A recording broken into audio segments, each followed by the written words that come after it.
So there isn't much update on the Trey Henderickson situation, other than the fact that the Bengals have started talking to him yet again. Their contract talks have started kind of perking up. According to reports, both sides want to work out a new deal. Trey has said since the very beginning he wants to be a Bengal. And apparently the Bengals, they want to keep him. They want him on the roster. So as it says here, according to ESPN, Jeremy Fowler, currently we're trying to find the sweet spot. This one's complicated because Hendrickson does want a new contract well above $30 million a year. So that would put him he probably wants something like then 35, 36 if he wants well above 30. Which I don't think we're going to get to a point where the Bengals pay him 35, 36 million a year. I don't see how that's going to happen, but I guess we'll have to wait and see on that one. The Bengals have tried to sign him. They made a contract offer, and I'm told despite trade talks, they've had some reunited discussions with Hendrickson's people over the last few days. But it still hasn't gone anywhere. It looks like the Bengals' priorities are the top two receivers that make it tough for Hendrickson. So he's certainly open to a trade at this point. I'm hearing the Bengals have not been over eager to accept those trade calls. And they have gotten them to look into it and really seriously entertain a trade here. It seems like they still want to try to find a way to keep him. But the question is, do they have the cash to do it? One team I'm watching is for the Indianapolis Colts, that they are just a lot of ties to Hendrickson. They need a pass rusher. His former coach at Florida Atlantic, Charlie, is the defensive line coach in Indy. His defense coordinator, Lou Anarumo, is also in Indy. We tried. Based on what I understand, we tried to trade him to Indy before. Like, this is not the first time. We tried to trade him to Indy. They said that first thing is they will not give up a first round pick, and what we're asking for is ridiculous. And also, they would have to make room for him with the salary cap, which again is another really big issue here. Is no matter where you trade him to, if he wants well above $30 million a year, that limits your options greatly. It really does, because now you have to find a team that's willing to give him not way above, but a good amount above 30 million, or well above. That's what they say.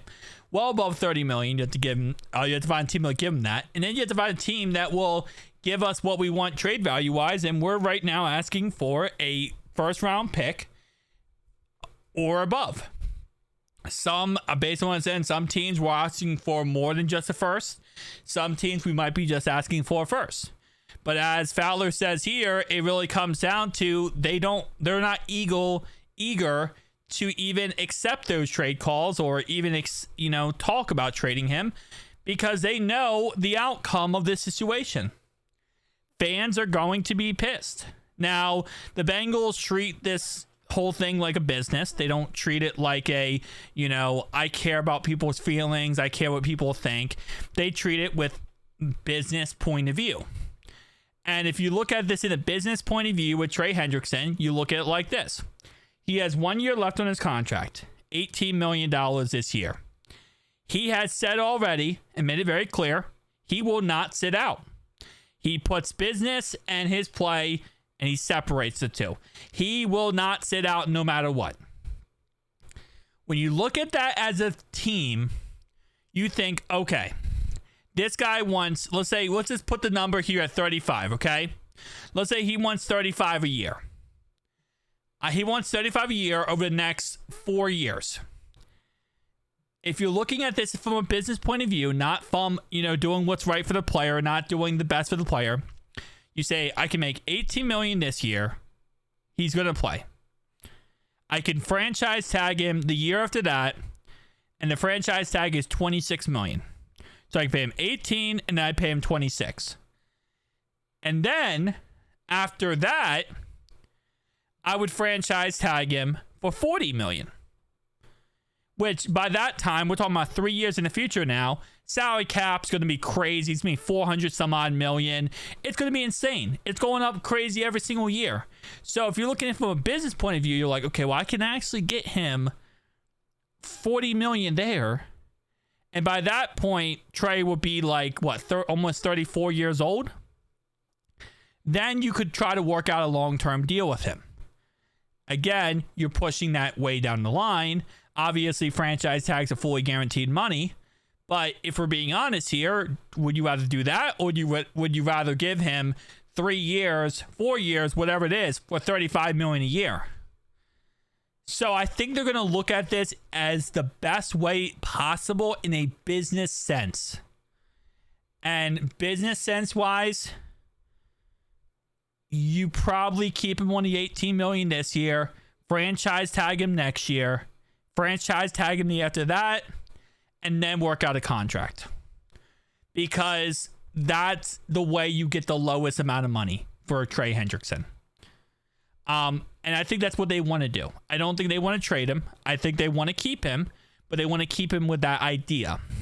And the problem is, Trey's going to try to fight for a long-term deal, because what happens is, let's say we did do that, right? Let's say we give him $18 million this year, okay? Next year, we give him the franchise tag $26 million. He's like 33 years old at this point, right? Let's say he suffers a nasty injury. Okay, suffers a very bad injury, and we're talking about, will this guy come back or not? He doesn't want to be put in a spot then where the Bengals have no contract with him, no job security, nothing, making sure he will come back, and he's at the whim of, will he get franchise tagged or not? So that's kind of like what they don't want to do, what he doesn't want to do, but that's what the Bengals want to do. Because the Bengals want to be in the spot here where they can keep him, but if he gets a bad injury and he gets hurt or something happens, they can just wipe their hands and walk away. They don't have any, well, I got to still pay this guy $35 million, and I don't know if he's going to play the rest of his career. I don't know if he'll go to play next year or the year after that, but I'm on the hook for $35 a year because I signed him to that. Where the franchise tag says, hey, after that 1 year, if you have a bad injury, you're good. You can leave because we're not going to pay you. The Bengals look at these things as a business transaction. They're not looking at this based on feelings, based on who you want to have, who you don't want to have, who the fans think they want to have. They look at everything like a business. And the problem is, you can't run an NFL team like a business. You run it like a business, you're going to lose. You're not going to win a Super Bowl. You have to run it with the perspective of you're trying to put together almost like a family or brotherhood, but you're trying to put together this brotherhood that you're fighting at a war. You're at a war with one another. You're at a war with the other teams. You're coming together and you're going to win the Super Bowl, and you're going to try to get the best soldiers possible on your team and try to make it work to get the best soldiers on your team. The Bengals look at it as, we have a profit, like a regular business would. A regular business looks at things like, okay, how much money are we making? How much money are we giving on players? We have to make more money than we're giving. We have to make profits on this business. Again, every team wants to make money, but they look at it like it's literally just a business. Like it's not an NFL team. Hopefully that makes sense. Spot Track has him at $31.5 million. Which is, again, if he's well above 30 he wants, that's crazy. That is crazy. We'll have to wait and see. We really have to wait and see at the end of the day. Again, like I said, the Bengals are looking at this and what is the cheapest way we can get this guy? And what I laid out there is the cheapest way they're going to get him. If they want to, I don't think they want to trade him. I don't think they will. And I don't think Hendrickson will sit out. He won't. So, but we can't keep looking at this like, oh, like we just got to make the most money possible. And, you know, sometimes you have to spend money to make money. You know, sometimes you have to go out there and spend money on the big player in order to make more money for your team and give your team a better successful chance. But we don't want to do that. We want to kind of just sit back and say, we're not going to do it. We're not going to spend money. We're not going to spend money. And that's a mistake. So we'll see. We'll see. Peace out.